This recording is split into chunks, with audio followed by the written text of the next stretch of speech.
today's recipe, gagawin tayo guys ng mixed beef carrots. So yun guys, so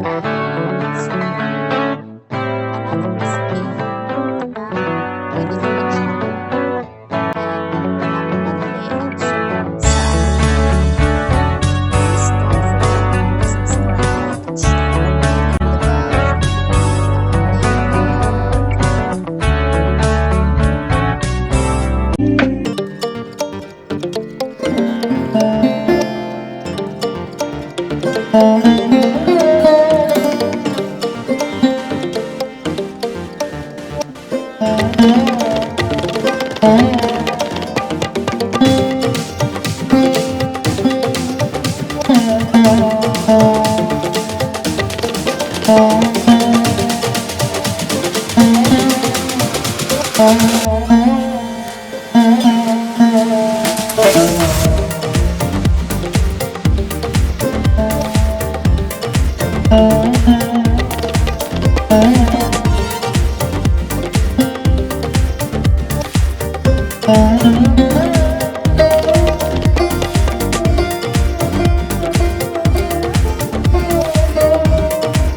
So, ayan guys, pwede din kayong gumamit. Actually guys, pwede kayong gumamit ng pork or lamb meat.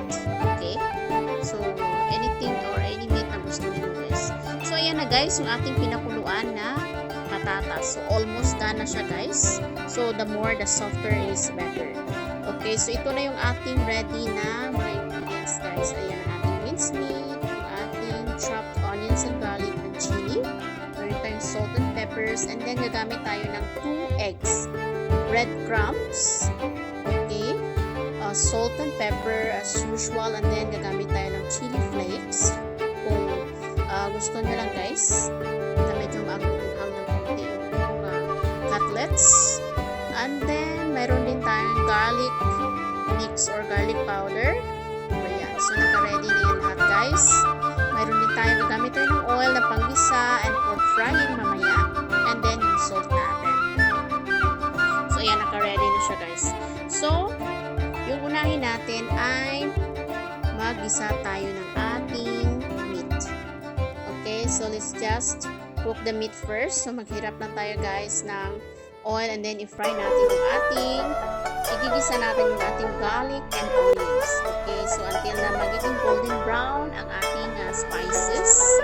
So ayan, after na mag-golden brown na yung ating onions and garlic, i-add natin yung ating chopped chili guys. So if you want na medyo more spicier guys, add lang kayo ng extra na cheese if you like. So ayan, ilagay na natin yung ating meat.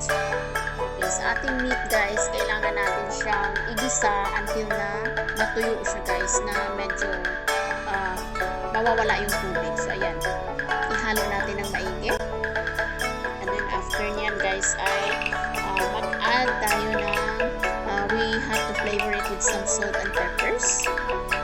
So ayan, so nakikita nyo guys na unti-unti tumutuyo na siya guys.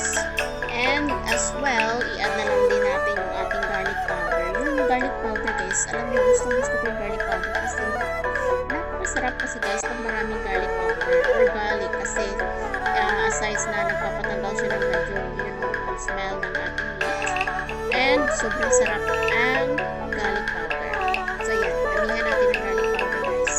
So, yung amoy ng garlic is sobrang sarap. So yan, halo natin ng maigi guys and wait natin ang ating meat mixture until na magiging dry siya guys. Kasi kailangan natin siyang ihalo mamaya sa ating potatoes. I-mash natin yung ating potatoes. So, mas maganda yung dry yung ating meat na hindi siya watery. Okay, so para hindi siya magiging saggy at hindi siya guys sobrang lambot. Alright. So, ayan. Tapos na. And, ito na i-drain na natin yung ating potatoes. So, tanggalan natin yung tubig.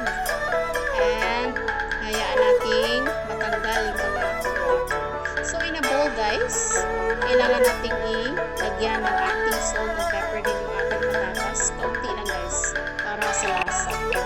Okay, so, after nyan, ay kailangan natin i-mash siya guys. So, kailangan natin siyang magiging mashed siya guys and talagang malambot siya. So, ayan. I-mash natin ng maigi. Savory niya guys. So, ayan. So, i-deep fry lang natin siya until magiging golden brown both sides and done na siya guys. So, ayan. So, napakabilis niya guys. Once na mainit na yung oil, ay dahan-dahan natin yung ating apoy so that guys, it won't be burnt easily. So, medium fire lang din siya guys para tama lang yung pagkaluto ng ating meat cutlets guys. So, ayan. So, after nyan guys, wait lang natin siya na magiging golden brown. And, it's done. Enjoy cooking or enjoy frying guys. So, sa mga gusto gumawa din ito guys, kasi yung ating process ito guys ay medyo, alam mo yun, matrabaho siya kaunti guys. Pero mas matrabaho yung fish cutlets. So, ma-advise ko lang guys sa inyo na kung gagawa kayo nito, ay pwede nyong gawin siya guys before day. Okay, so you can store it in your refrigerators and you know the next morning or the next day guys ay pwede nyong i-fry. So kung gagawa kayo nito guys na kung minsan wala kayong time, so gagawin nyo na siya guys ahead of time para hindi ganun ka late guys, kasi medyo need mo siya guys na you know yung pagkagawa nito ay pwede mo siyang i-store para ready to fry na lang siya guys. Sobrang dali. So ayan guys, tama lang yung pagkakulay ng ating cutlets. So yan ang tamang kulay para luto na siya guys or naka-ready na yan guys. So hintayin natin yung kabila guys na maging ganyan din yung kulay para magiging done na siya. So ayan. So anyway, kung gusto nyo guys na gumawa yung vegetables, pwede na siya guys. Yung parang vegetable cutlets din siya. So, anyway, depende guys sa inyo kung ano mga ingredients yung gagawin. Parang same na yung mga ingredients. Actually, napaka-healthy and napakasarap nito guys at napakadaling gawin. So, ayan. So, nakikita na yan guys. Pwede na natin tagalin yan kasi both sides ay naka-ready na siya guys. Ayan. So,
Thank you very much guys for your support, and God bless everyone. Until my next video. See you soon. God bless. Bye.